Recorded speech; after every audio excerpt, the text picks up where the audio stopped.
Hello, and welcome to The Right Way with Josette Hall.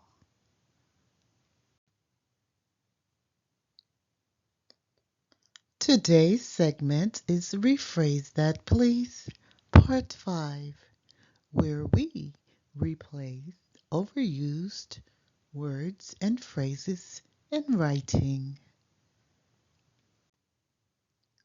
Today's overused word is basically.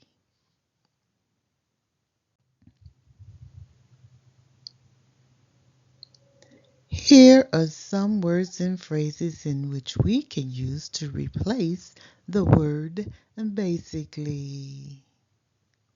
They are in general, chiefly, typically, for the most part, and altogether.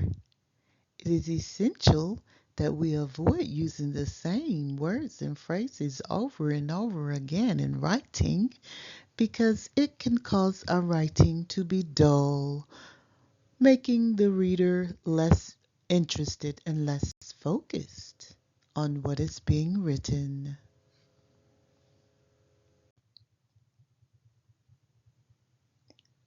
Thanks again for joining The Right Way with Josette Hall.